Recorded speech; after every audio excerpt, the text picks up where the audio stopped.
এর প্রতিষ্ঠান সম্পর্কে বলতে গেলে হয়তো আমার এই ক্ষুদ্র ভাষায় বলা শেষ হবে না। আমাদের শিক্ষকরা ছিলেন জ্ঞানের ব্যাপারে মহিরূপ বৃক্ষের মতো। আমাদের একটি সুনামের সাথে রেজাল্ট অর্জন করতে পারি, এই আমার প্রত্যাশা এবং সকালের দোয়া কামনা করি। দীর্ঘ একটা সময় আমরা স্কুলে ছিলাম, আজকে আমাদের বিদায় অনুষ্ঠান। বিদায় নিচ্ছি, সবাই আমাদের জন্য দোয়া করবেন। আমাদের জন্য সবাই দোয়া করবেন, আমরা যেন আমাদের পিতামাতা ও বিদ্যালয়ের শিক্ষকদের আশাস্বরূপ ফলাফল অর্জন করে নিয়ে আসতে পারি। সকলে আমাদের জন্য দোয়া করবেন, আমরা যেন স্কুলে একটা সুনাম করি, আমরা যেন দেশের মুখ উজ্জ্বল করতে পারি। আবাদুল করিম বুলবুল উচ্চ বিদ্যালয় যেন একটা ভালো একটা ফল আনতে পারে আমাদের ব্রাহ্মণবাড়িয়া জেলায়, এই প্রত্যাশা সবসময় আমরা এই স্কুল থেকে আমরা করি।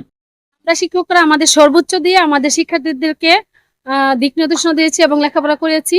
আমাদের প্রত্যাশা তারা গতবারের চেয়ে আরো ভালো ফলাফল আমাদেরকে উপহার দেবে। আপনারা আমাদের বিদ্যালয়ের পক্ষ থেকে সবাই দোয়া করি আমাদের শিক্ষার্থীরা যারা আছে এবার পরীক্ষা দেওয়ার পরে তারা যেন একটা ভালো রেজাল্ট আনে এবং আমাদের স্কুলের মুখ যেন গ্রামবাসী এবং এই থানার মধ্যে উজ্জ্বল করতে পারে।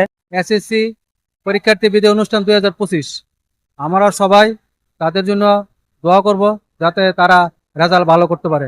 আজকে যারা শিক্ষার্থীবৃন্দ আছো, পরীক্ষার্থীরা আছো, আমি তোমাদেরকে বলবো, তোমাদেরকে নিয়ে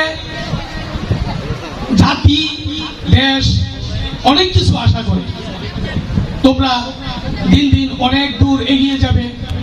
এই স্কুলের শিক্ষার্থীদের মধ্য থেকে কেউ ব্যারিস্টার হবে, কেউ ডাক্তার হবে, কেউ ইঞ্জিনিয়ার হবে। আশা করি তারা তাদের পরীক্ষা ভালো রেজাল্ট করবে। আমাদের এই স্কুলটি আগামী দিনে আমাদের এই শুধু নবীনগর নয়, সারা বাংলাদেশে একটি ঐতিহ্যবাহী স্কুল হিসাবে অবর্তিত হবে বলে প্রত্যাশা করছি এবং আমরা আমাদের সকলের যার যার স্থান থেকে আমাদের এই স্কুলটিকে প্রতিষ্ঠিত করার জন্য যতটুকু সম্ভব আমরা আমাদের স্থান থেকে সাহায্য করব ইনশাআল্লাহ। বাঙ্গুরা মোহাম্মদ আবাদুল করিম বুলবুল উচ্চ বিদ্যালয় এসএসসি পরীক্ষার্থীদের আজকের এই যে অনুষ্ঠান, সেই অনুষ্ঠানে আমি পরীক্ষার্থীদের জন্য শুভকামনা জানাই। বিশেষ করে যেহেতু এটা গরমের সময়, এই জন্য তার সুস্থতার সাথে প্রতিটি পরীক্ষা অংশগ্রহণ করে ভালোভাবে দিতে পারে, সেই জন্য সবার সুস্বাস্থ্য কামনা করি। আর জীবন একটা ম্যারাথন রেসের মতো, সেখানে থেমে থাকা যাবে না। ব্যর্থতা এবং সফলতা দুটাকে সাথে নিয়ে এগিয়ে যেতে হবে। আমি বিশ্বাস করি এই প্রতিষ্ঠানের শিক্ষার্থীরা একদিন এই নবীনগর তথা বাংলাদেশের ভাবমূর্তি উজ্জ্বল করবে।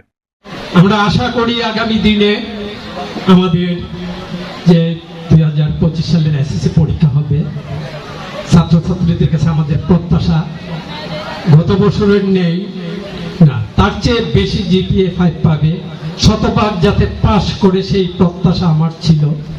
বাকিটা আমরা দেখব রেজাল্টের পর আমাদের প্রত্যাশা এবং প্রাপ্তির মধ্যে কতটুকু ব্যবধান। সুন্দর একটি রেজাল্ট করে যেন আল্লাহ বিদ্যালয় এবং সে নিজের আল্লাহ সুনাম বয়ে আনতে পারে, সেই তৌফিক তুমি প্রত্যেকটি শিক্ষার্থীকে দান করে দিও গো আল্লাহ।